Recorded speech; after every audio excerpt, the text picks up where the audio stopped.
Alors après, vous avez deux calques de réglage nouveaux qui sont apparus et qui viennent en fait de Camera Raw. Alors pour moi, c'est un vrai délice. Vous avez la clarté. Alors la clarté, c'est l'idée que par exemple, vous prenez un paysage, je vais l'ouvrir toujours dans 2026, voilà. Et là, vous voyez, dans la partie réglage ici, vous avez deux calques de réglage supplémentaires. Alors vous avez celui-là, vous voyez, calque de réglage, bah tiens, j'en avais deux, alors je n'ai pas besoin d'en mettre deux, je vais en garder qu'un. Et vous voyez que là, bah, si je bouge ma clarté, vous voyez, ça va booster les micro-contrastes et me donner quelque chose de plus contrasté. Voilà, très bien. Bon, ça n'est pas un changement par rapport à Camera Raw, sauf que vous avez directement un calque par-dessus avec une possibilité de masque.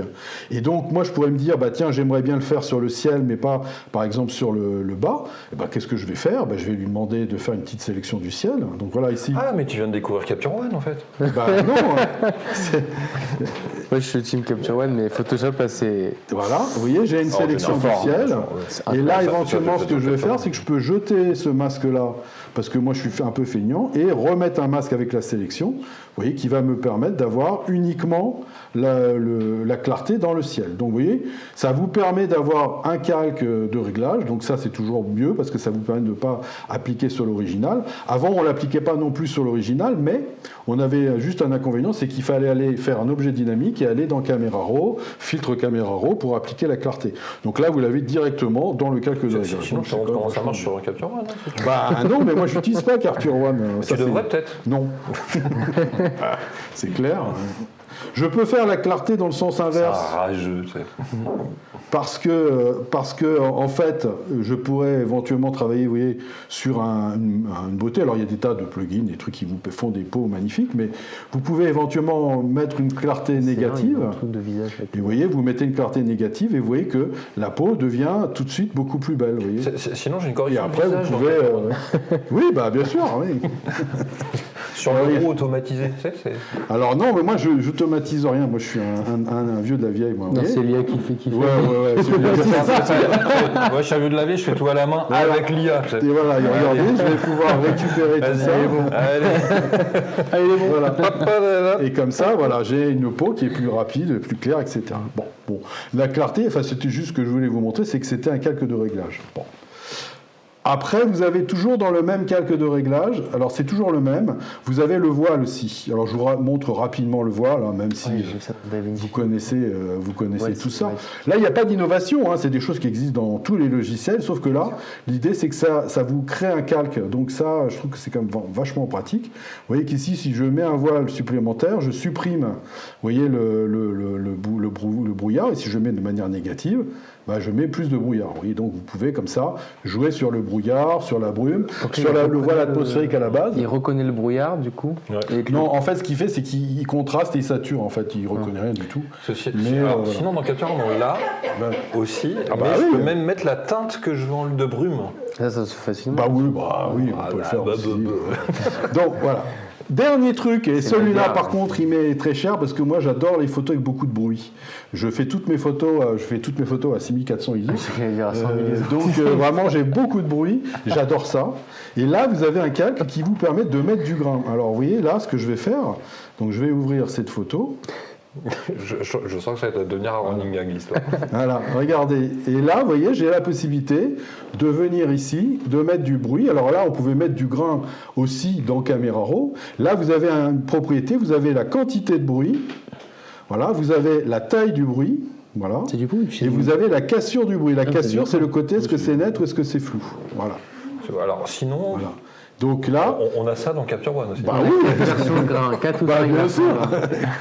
Voilà. Après, bon. Il y a le et alors, là où tu auras aussi dans, aussi dans Capture One, c'est l'idée que je voudrais justement ramener un petit peu mon petit péché mignon à moi, qui est la comparaison sur calque. Et je trouve que le grain, c'est vraiment extrêmement bien. Ça, on n'a pas ça, c'est un truc qui manque. On n'a pas le grain sur calque dans Capture One. Voilà. Vous voyez que quand vous êtes sur les parties blanches, c'est forcément sur toute l'image. Vous avez voyez, normalement, alors là, déjà, ce qu'ils font, là, je vous montre quand même, ils ont un léger, vous voyez, ils font un peu ça. C'est-à-dire que quand c'est blanc, ils vous mettent pas de bruit dessus, ils mettent pas de grain. Ce qui, quand vous êtes en argentique, mais on n'est pas obligé, on fait de la photo numérique, on n'est pas obligé de faire de l'argentique, mais si on se réfère à l'argentique, normalement, le papier est blanc, donc il n'y a pas de bruit dessus, forcément. Il y a du bruit qu'à partir du moment où tu mets de la gélatine dessus. C'est automatique, du coup, tu dis? Alors là, vous voyez que là, on n'a pas de bruit dans la partie blanche. Mais moi, ce que j'aurais aimé, c'est avoir un truc qui est plus progressif. Donc là, ce que je peux faire, c'est me mettre, vous voyez, sur mon bruit, ici, double-cliquer ici, et avoir ce qu'on appelle la comparaison sur calque. Et je peux lui dire que le calque, oui, qu'est-ce que je voudrais? Je voudrais qu'il y ait du bruit qui soit un peu plus progressif sur les parties claires, mais je vais travailler sur les parties claires du calque du dessous.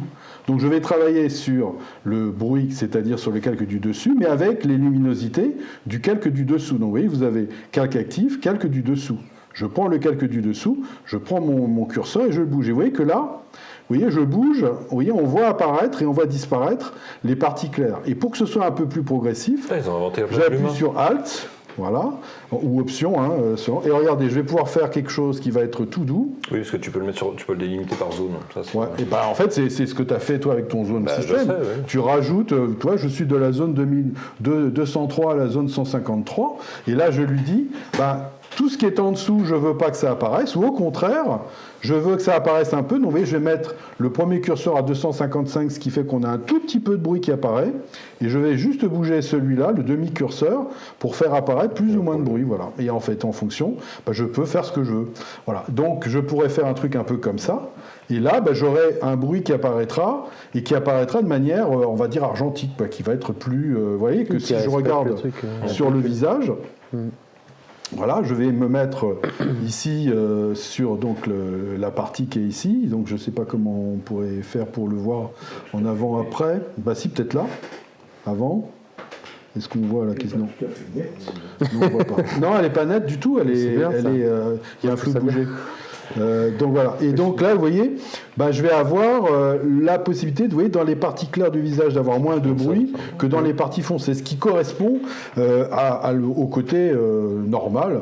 Et si éventuellement ça me plaît pas, j'enlève. Vous voyez, c'est ça qui est vachement bien. C'est que je peux ici enlever tout, hop, je me remets à 0. Et puis voilà, à partir de là, j'ai du bruit partout. Voilà, donc vous voyez, vous avez le meilleur des deux mondes, quoi. Vous pouvez faire comme vous le sentez. Donc ce calque-là est vraiment très utile parce que ça vous permet de ne pas avoir de faire un objet dynamique, de faire un filtre caméra raw, et puis après donc de faire pareil la même opération. Vous avez directement votre calque donc de réglage avec votre masque, et puis vous faites ce que vous voulez. Si éventuellement vous voulez, vous pouvez très bien simplement vous mettre sur le masque, prendre un bon vieux pinceau de base, donc le pinceau il se trouve ici, voilà, et puis après peindre en noir, plus ou moins fort si vous avez envie. Vous voyez que si là je viens lui dire que je veux pas de bruit sur le visage, je vois pas pourquoi, mais j'en veux pas, voilà, j'ai enlevé, voilà, tout bêtement. Vous voyez, il y a du bruit partout, sauf à l'endroit où j'ai peint en noir, et si je fais X et que je peins de nouveau en blanc, vous voyez, je remets du bruit sur le... Donc je peux en enlever un peu, je peux faire ce que je veux, voire éventuellement me mettre dans les propriétés du masque et descendre la densité du masque. Et dans ce cas-là, vous voyez que je vais descendre petit à petit, vous voyez le bruit, et je pourrais me dire, tiens, je vais me mettre à 60% de bruit, et ça sera moins que tout à l'heure. Voilà.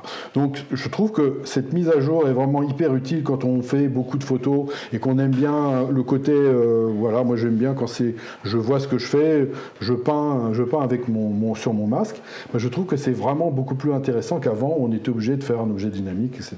Donc on pouvait faire des scripts, on pouvait faire des tas de trucs, mais bon, moi j'aime bien, j'aime pas automatiser les choses, donc j'aime bien créer mon masque, et puis après, peindre dessus, et comme ça. Voilà. Donc en fait, dans les mises à jour de 2026, vous avez donc le fait que vous pouvez maintenant recadrer des grandes images sans avoir de problème de résolution. Vous avez le fait que vous allez pouvoir donc avoir une image de référence si vous voulez rajouter quelque chose, un élément ou n'importe quoi. Vous allez avoir deux calques de réglage nouveaux qui sont le calque de clarté et de voile de l'atmosphère atmosphérique et le calque de grain. Voilà, vous avez ces deux calques supplémentaires.